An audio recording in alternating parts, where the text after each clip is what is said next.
All right, hey Indian Creek 8th grade students. Welcome to today's e-learning virtual classroom. It is Thursday, April 2nd. I hope everybody's having a great day so far. And why don't we just cut to the chase and get right into what we're going to be doing today. So for yesterday, we had 47 out of the 51 8th grade students submit their ELA attendance. That's awesome. I think that's the highest number that we have had so far. That's over 90%. So that means that there's just a handful of people who have yet to get that turned in. So if you are one of those people who hasn't turned in any of the attendance forms for e-learning, just make sure that you get that done as soon as possible. And then we also had 39 students who had turned in their Yertle the Turtle questions. When I checked, it was maybe about 20 minutes ago before I was getting everything set up for today. So that's a really good number again. I'm hoping that some of the people who did the attendance but not the questions were just waiting to turn it in until they got the chance to hear me talk about the questions a little bit more and make sure that the answers that they had were correct. So that's totally fine. We are going to go over those today. So if you are not sure about any of your answers, you can always unsubmit, go back, add a little bit more, and then resubmit it as well. Because that's really the main purpose of doing these live streams, is just to give you all the opportunity to hear from me in real time and get some feedback on the activities that we're doing. Then in terms of social studies, 41 out of 51 people, so right around 80%, did the short little 2-question quiz about part 1 of the civil rights movement yesterday. That's pretty darn good. And so just again, make sure if you were not one of those people that you go through, get that submitted as soon as possible. All right. So why don't we talk just a little bit about yesterday's journal prompt. The prompt yesterday was, we're still talking about your personal soundtrack. We were on to track 2 and we were talking about what is your battle song. So some of the highlights from first hour we had Night Falls from the Descendants, or I wasn't sure, I'll be honest, I haven't seen any of the Descendants. I think that it was Descendants 3. So that was one. Fight Song was one that I got. I want to say I had 5 or 6 different people go with Fight Song. You know, I kind of figured that would be one that people would choose just because of the title and I mean because of the message as well. Then we also had someone who went with Boom Boom Pow. That's a throwback to, I think, like when I was in high school or maybe just early on into college. Black Eyed Peas, Dancing Queen by ABBA, and then Eye of the Tiger. So a pretty wide range of songs from first hour. We had some classics, we had some hip hop, we had some more pop, and then obviously we had kind of what a lot of people would consider the quintessential fight song would be Eye of the Tiger. Then if we move down to second hour, we had Eruption from Van Halen, right on into Nick Jonas and a little bit longer. We also had Road Less Traveled by Lauren Elena, and then Here's to Never Growing Up by Avril Lavigne. So again, going from classic rock, more country, pop, just a wide range of songs that people were picking for their battle song or their fight song, which is great. That's the whole purpose of doing these journals, is to make sure that you're getting to put your own individual ideas for these responses. Because what one of you thinks of as a theme song, as a fight song, as the journal prompt that we're going to talk about today might be very, very different than what other people see, but it's an expression of who you are and how you feel. So that's awesome.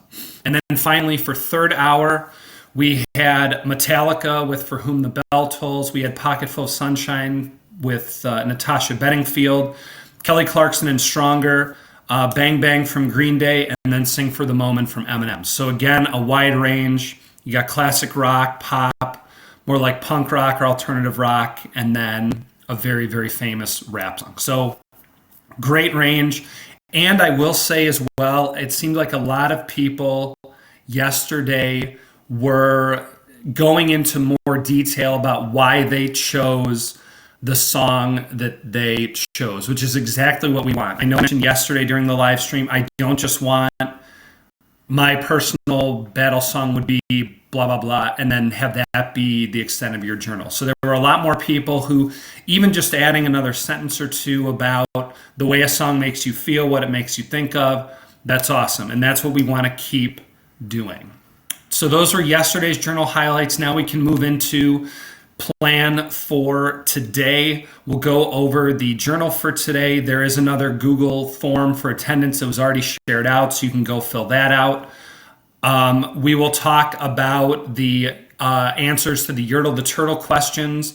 Then there is another story from Dr. Seuss called The Sneetches that you're going to read today. Some of you may have already read it, so you might be a little bit ahead of the game.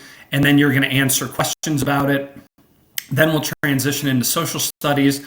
We will go over the quiz from yesterday that I said most of you had filled out. And then your assignment for today is going to be the Section 2 outlines, which the video link for that was already shared out in the Google Classroom as well. All right, so why don't we jump into our journal prompt for today. If you haven't opened up the Google form yet for today, here's your prompt. This is the third in our personal soundtrack series. We're on track 3. And today we are going to go with what you think of as a chill song or a relaxing song. So what would be your chill out song and why? And so some examples that I came up with for you to think about for those of you who are struggling with a chill song would be obviously a song that helps you relax, one that has a soothing melody or very relaxing lyrics behind it. And then you could also just go with the song that you think has a chill message. So something that makes you relax, probably a little bit more low key, but you know what? Again, it's up to each and every one of you to decide what songs you're going to go with for your personal soundtrack. If you relax to heavy metal, then that would be your chill song. And there's absolutely nothing wrong with that because like we always say with these journals, it's about your individual tastes and your individual feelings. So that is your journal prompt for today. So just make sure you put that into the attendance form for e-learning and make sure that you continue to go into that great detail like a lot of you have been. All right, so then yesterday, your assignment for language arts were these response questions about Yertle the Turtle. Now, if you don't remember, you can go back. Yesterday, I talked a little bit about the allegory behind Yertle the Turtle, but in essence, it's a story about the dangers of totalitarian or dictators who are in power. And so a lot of people will often equate it to Yertle the Turtle as an allegory for Adolf Hitler, but in general, it's just talking about that type of government and the dangers of a ruler who has complete power, what can happen, and then also what citizens can do to respond to that. So that kind of answers the question for number 1. I did have people ask yesterday, if you read the story and didn't make that connection to Hitler, is that okay? Absolutely, it's okay. The main thing is you're supporting your answers and especially using examples from the story to back up why you feel the way that you feel. So if we come down here to number 2, it asks you to read this following section. And then what do you think the message of it is in terms of the real world? So the section said, "Your Majesty, please, I don't like to complain, but down here below we are feeling great pain. I know up on top you are seeing great sights, but down here at the bottom we too should have rights. We turtles can't stand it, our shells will all crack. Besides, we need food, we are starving," groaned Mac. And I'm sure you remember Mac is the turtle at the very bottom of the stack, who is the one who's kind of outspoken and the voice for the rest of the turtles. And that's obviously symbolic, someone all the way from the bottom speaking to the person all the way at the top. And in terms of the real world, you could have made a number of different connections, whether that's, again, the danger of a ruler getting too high up or forgetting about the people kind of in the lower end of society. There's that line in there that down here at the bottom, we too should have rights and we need food, we're starving. So always keeping in mind the importance of the rights and the health of everybody in a society, not just those at the top. However you wanted to take that, but in essence, that's kind of the real world connection that you could make between Yertle the turtle and that section of the story. And then if we come down here to number 3, we had another very similar question. So this section said, "And today the great Yertle, that marvelous he, is king of the mud, that is all he can see. And the turtles, of course, all the turtles are free, as turtles and maybe all creatures should be." So I think that the last 2 lines obviously say it all in terms of a real world connection, that all creatures, all people should be free. And then, also the fact that after the citizens or the other turtles rose up, caused Yertle to fall, that he, at the end of the story, is just left in the mud, has lost everything that he controlled. And at the end of the day, he is really no higher up as a turtle than anybody else once those other turtles decide that, you know what, we're not going to stand for this anymore. And so that's a connection that you could make to the Russian Revolution as well, because you learned in the Prezi that it was the citizens who rose up, overthrew Tsar Nicholas, who they saw as a very poor and tyrannical ruler. And then, obviously, once the people were no longer following him, he was really no different than anybody else. So those were the questions from yesterday about Yertle the turtle. So again, if you need to go back, add any more to your answers, you can always unsubmit it and then resubmit it if you're not feeling great about what you had already turned in. That's totally understandable. That's the point of doing these live streams, so you get to hear from me and have the opportunity to put in that extra work if you would like to. All right. So now you also probably saw, and as I mentioned before, that so today your assignment is you're going to be looking at another story from Dr. Seuss, and you are going to be looking for the allegory within it. So we talked about what allegory is. I gave you kind of more of a guided story and a more familiar story in terms of Yertle the turtle. And so now we are going with another similar story, The Sneetches, still Dr. Seuss, same idea. There is allegory in this story as well. And so I shared the story, which you can see right here on the screen. I also shared a YouTube link of someone reading the story, and it's a little bit of an extended version. When I was listening to it, at first I wasn't sure if I wanted to give it, but it's got some animations, and I just think it's a better quality audio version. So if you want to listen to that as well, and then when you're answering the response question, you can use details both from the written story here, copy and paste those details to support how you feel or what you think. You can also use details from the YouTube video if you would like to as well. So you can use both of those resources. All right, so The Sneetches, and then after you read that, listen to it or both, you have a writing response that is your language arts response today. So it says, after reading The Sneetches, describe what you feel the allegory in the story is. So some things that you can think about. You don't have to actually go through and answer these 3 questions. These are just more kind of like a journal. They're questions that can help you get started if you're not sure how to approach your writing. So these questions, these things you can consider are, what do the different Sneetches represent? Because you're going to see that at the beginning of the story, there are some Sneetches who have stars on their bellies, some Sneetches who don't. You can talk about what you think these 2 groups of Sneetches stand for, what makes you make that kind of real world connection. And then what do you think is the overall message behind the story? So think about the action in the story, how the story ends, and you can use that to describe what you think the allegory is. So what's the commentary that Dr. Seuss is making, not just about the Sneetches, but about our society as a whole? So we talked about in Yertle the turtle, there's that message of, people at the bottom being able to rise up. We talked about how it's important. It talks about the importance of keeping in mind rights for all people, not just for some, how the people at the bottom need to be considered. There's a message that relates to the real world here in the Sneetches as well. So just make sure it says a thoughtful, well-developed paragraph, so you don't need to go into any crazy length. If you want to, obviously, the more you want to talk about the story and show what you know, the better. But it also says uses lines from the story or the video to support your ideas. So just make sure that you're always going back to the story to back up why you feel the way you feel. So in other words, saying, this line from the Sneetches makes me think about this in terms of the real world. And then that will be your key to today's writing response. So that's it for today for language arts. Again, just make sure that you go through your writing response, go into great detail. Same thing with your journal.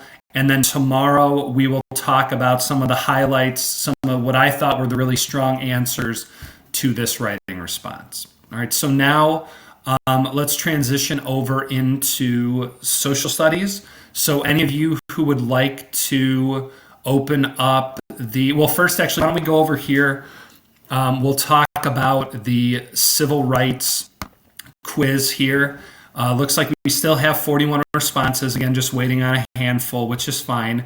But the two questions, one, describe the horror surrounding Emmett Till. Almost everybody did a really nice job of answering this one, talking about, that he was a young African-American boy, that he was accused of inappropriate actions towards a white woman, that he was kidnapped, beaten, and killed, that the men who did it to him were excused or pardoned. Well, not pardoned. They were not convicted of any crimes.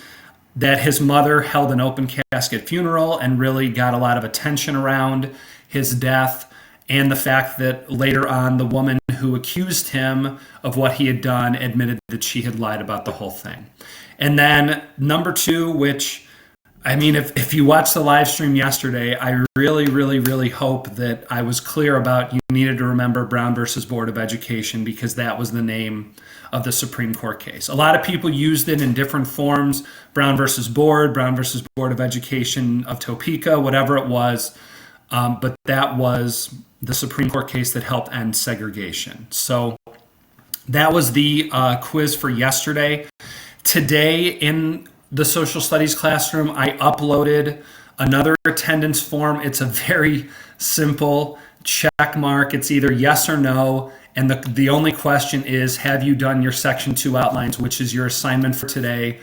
So you can be honest. It's just a way to make sure that you're submitting your attendance. And then obviously, if you haven't done your outlines, you're going to want to go back and do those. All right, so now let's come back to the other assignment from yesterday, the writing response on Brown versus Board of Education, which looked at this handful of pictures from the time period, or from, I should say, before the Civil Rights era, looking at white schools versus non-white schools and just the differences that you could see. So here were the different schools that was on this Google Slides presentation for you all to look at. Here was the first one, was a white school in South Carolina. Obviously, it looks well built. You can see that there are cars in front of it. It's a strong building. It's got plenty of windows. It's kind of what you would think of as like a classic school. And then coming down here, obviously that looks much more kind of like a shack, like a one-room building. Doesn't look as clean, as sturdy, anything like that. And then another example of a white classroom here. All the students are in desks. They're well dressed. They're clean. Obviously, you'll notice every face is white. It looks like the classroom is very orderly and that everyone is there, well dressed, ready to pay attention, ready to learn. Then you come down to an African American classroom here, which there aren't desks for everybody. You look at the setting. There's the wood burning stove in the middle of the room for heat. There's the ceiling planks. Some of them look like they're coming out. Again, it doesn't look like it's the cleanest. And then the other interesting thing in this picture is you look at all the students, and the students are not white, but it looks like that the teacher might be. So that could be something to where, again, if you wanted to go back and write about this assignment, it could be something that you remark that you think is interesting, how you feel about it. Again, just whatever your reaction is to these different pictures. So if you had not turned this in yet, just make sure that you do, because that was your assignment from yesterday. And then for today, we will jump back here to the civil rights era outlines. And today you're to be asked to complete section 2, which, as I said at the beginning of this video, I included, or I sent out the link to the YouTube video for already in classroom for social studies. Now, when you open it up, the video itself, it's looking at early protests of the civil rights era, because the civil rights era is one that's defined in many ways by the protests that took place. You're going to hear some very familiar names. And the other plus is that I believe the video is only like 7 or 8 minutes long. So it's a shorter one. Hopefully it'll be pretty easy to get through. There are still quite a handful of questions, but they're all very important. And the other thing I want to call everyone's attention to is you'll notice that there is a section 1, which is looking at the Montgomery bus boycott, and then a section 2, which is looking at some additional protests like sit-ins, the Freedom Riders, etc. So please just, again, I don't know how many of you in section 1 or in part 1 saw the whole section 1, section 2, and weren't sure if you were doing both or just one, or what exactly was the protocol. Today is laid out very much the same way. There are 2 sections in the video, or in the notes for the video, so just make sure you're filling out section 1 and section 2 for this part 2 video. But I think that's really it that I have for today for you. Again, everyone is doing a really nice job so far with our e-learning. For those of you who didn't see or whose parents didn't mention it, the district did send out an update yesterday afternoon just about the fact that with the national government and with the governor saying that our shelter-in-place order has been extended to April 30th, we are now in that same boat where we're going to be out until now the beginning of May at the earliest. And so again, I really appreciate, and it means a lot to me, the number of people who are making sure they get their work done, who are emailing me, and who are tuning in. I know at one point, I think we had almost 20 people watching, which is great. Just again, I'm going to continue to do this for as long as we are out. I'm hoping that some of you are finding, or all of you are finding it helpful, and that people are able to use this both in the moment and then also if you're needing to go back later as a way to just kind of still get that instruction while we're out of the classroom. One thing I will say too, either in the comments or in an email, if any of you have any feedback about these virtual classrooms, I know, again, I keep seeing that I'm getting warnings that the bit rate kind of goes up and down. So I apologize if the audio or the video is cutting out or is choppy. But if there's any other feedback that you have, things you'd like me to add, things that you don't think are helpful or that are confusing to you about this e-learning, or if there's anything else that you'd like to see me do, I'm open to feedback, because at the end of the day, I want to do what's best for all of you and make this very new and challenging experience as good and as positive for all of you as possible. Since we won't get to be together in class again for a while, we want to make sure that we're doing what we can to make the most of this situation. Isaiah, I'm tired. I don't know what to tell you, man. I feel like I slept pretty well yesterday. Got up early this morning and got everything ready to go for this. So I don't know. I don't know what to tell you, but I appreciate you looking out for me. I hope everybody who's watching and listening is staying safe and finding plenty to do during our social distancing. I hope that you and your families are all staying healthy. And again, any feedback about this, any other questions you have, any remaining Genius Hour questions, I should add, I did have a handful more people email me back and iron out what their topics are going to be. Tomorrow, I will bring the sheet with the list of names up again, because tomorrow is going to be a Genius Hour day. And so if you are someone who knows that you have not chosen or ironed out your Genius Hour topic yet, or you got an email from me that you haven't responded to yet, just please make sure that you do that as soon as possible, so that for our first Genius Hour day tomorrow, you are ready to jump into researching your topic. but if it looks like there's nothing else in the chat, again, if you have questions while you're tuning in and want me to answer them right now, you can. If you have anything else you want to add, please feel free. I do have a second screen up so I can keep an eye on the chat while I'm doing this. But otherwise, continue to email or any other way that you want to get in contact with me. All right, so one more time, language arts. Make sure that you get your Yertle the Turtle questions turned in. Do your journal prompt for today about your chill song. Looking forward to hearing those responses. Then read and or listen to the Sneeches and do your writing response on that. And then for social studies, just make sure you got your assignment from yesterday turned in, and then watch video 2 on early protests of the civil rights movement, and then take your notes. All right. Thank you to everyone who tuned in. And until tomorrow, this has been Professor Blazek, and I will see you next time.